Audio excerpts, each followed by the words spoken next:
þessa, eða þær ályktanir sem maður getur dregið af þessu. Varðandi hagvöxtinn, þá það er rétt auðvitað hjá Guðmundi að útkomur í þessu meðaltölu yfir tíma auðvitað háð því hvaða tímabil menn taka. Á endanum skilar hagvöxturinn sér svo í þjóðartekjur og mann, hagsældarstigið.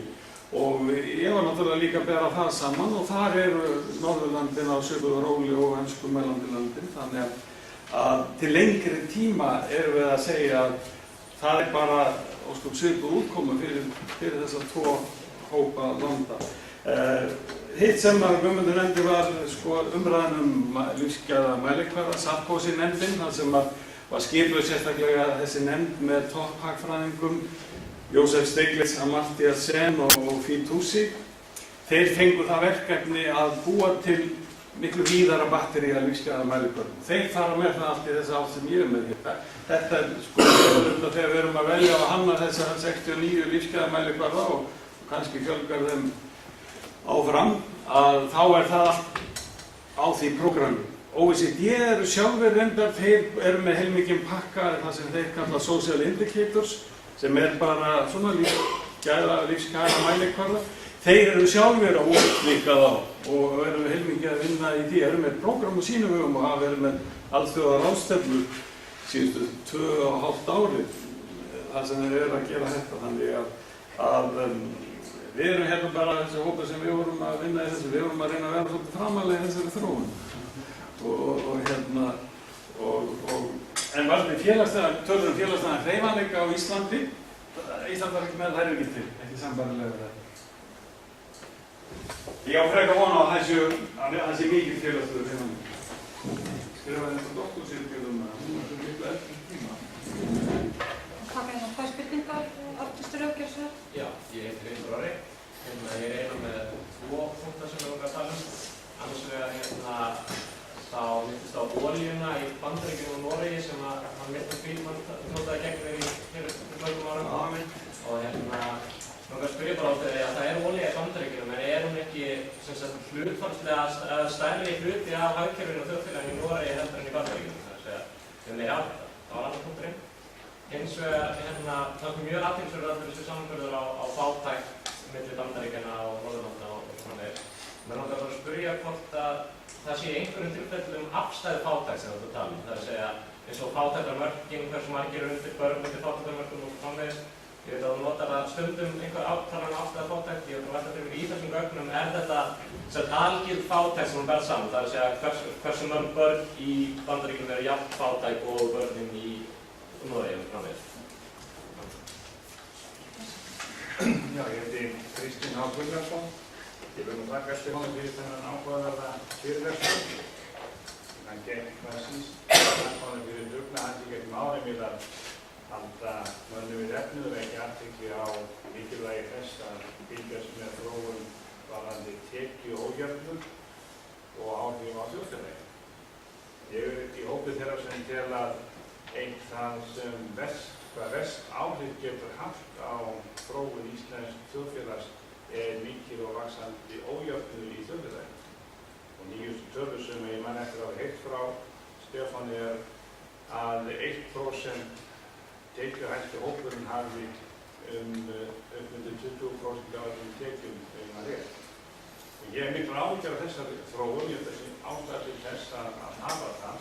Ég langar að spyrja hvort að sé farin að sjá hvernig þetta hefur þróast til hruni, hvort að það sé að orða einhverja breytingar sem að draga úr þessum ójöfnum.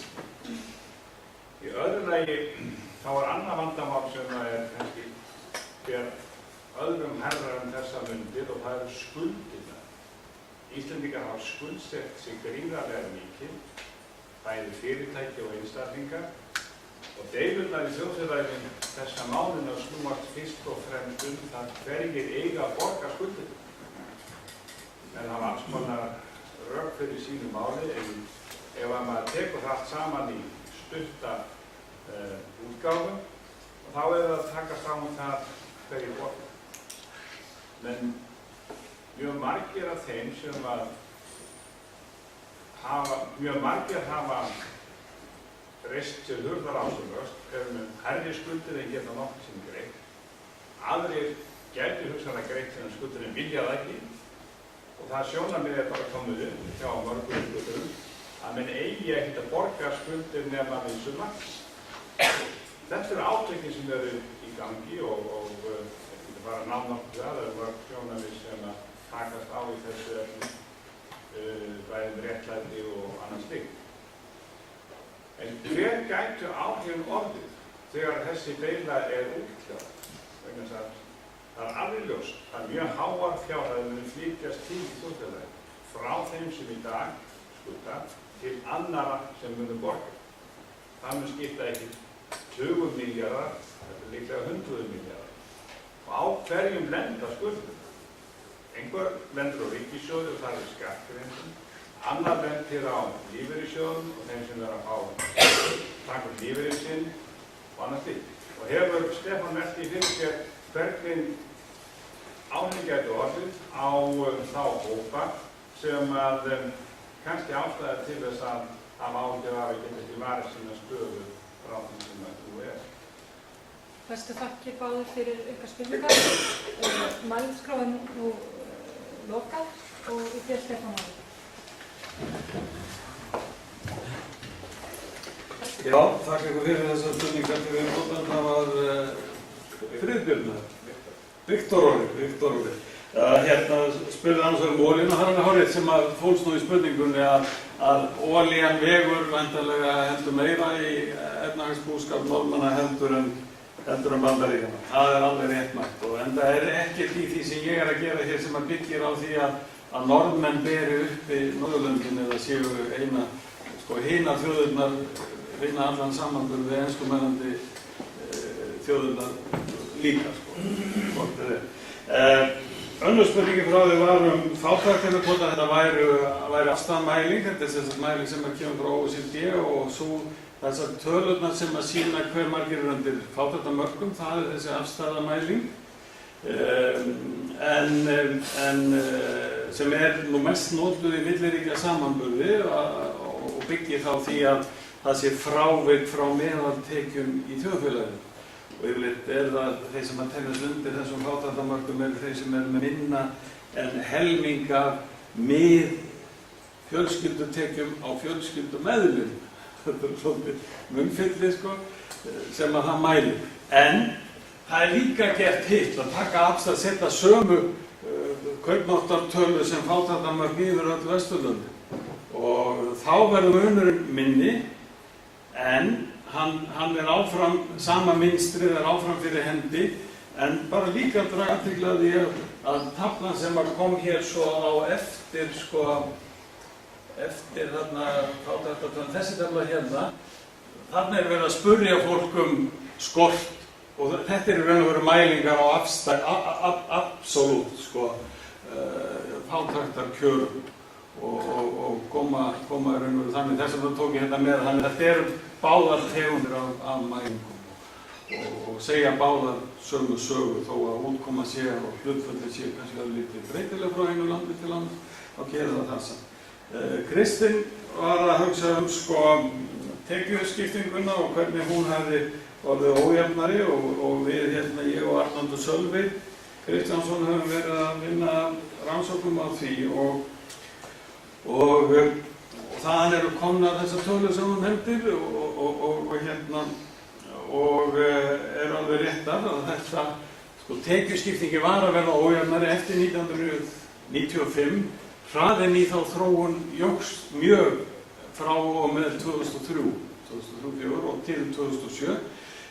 Það eru komnar tölur fyrir 2008 núna því að þú spurðir hvernig þetta hefði breyst eftir út í hrunið og kreppuna er komin.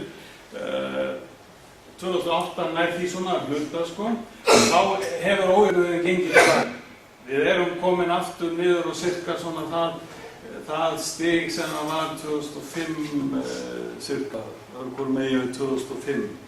Svo svolítið eftir því hvernig við mælum það. Við eigum frekar vona á að það jafnist enn meira á þessu ári og það sem er að hafa áhrif á þróun tekjuskiptingar er margt. Það er aldrei bara eitthvað eitt.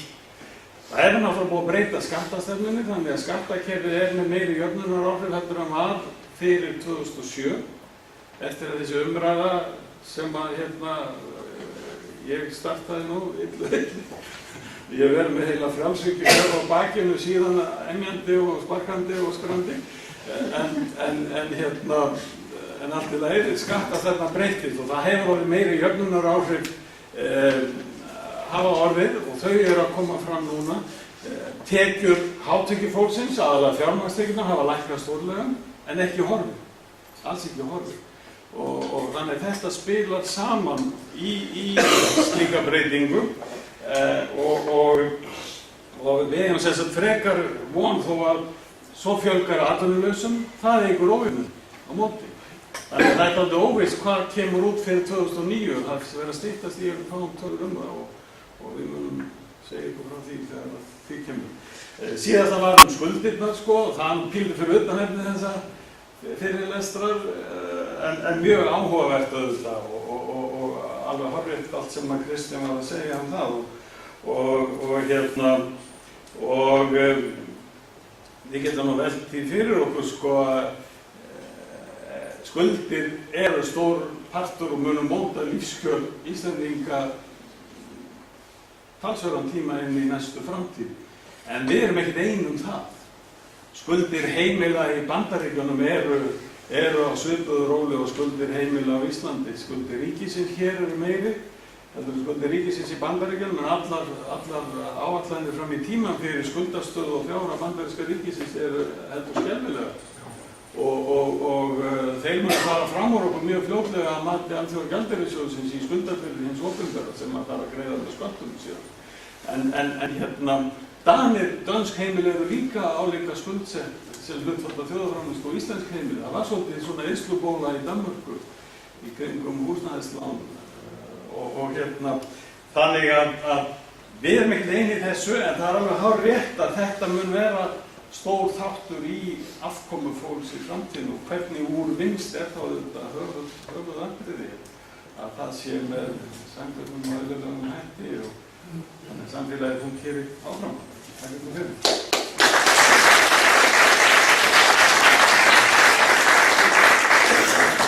Sem okkur útfætta því miður lokið. Ég vil nota tækifærið og þakka Stefáni fyrir þessar áhugaverðu og nauðsynlegu rannsóknir og umræðum svo átt hér sem stað og eins vekja athygli á þeim fyrirlestrum sem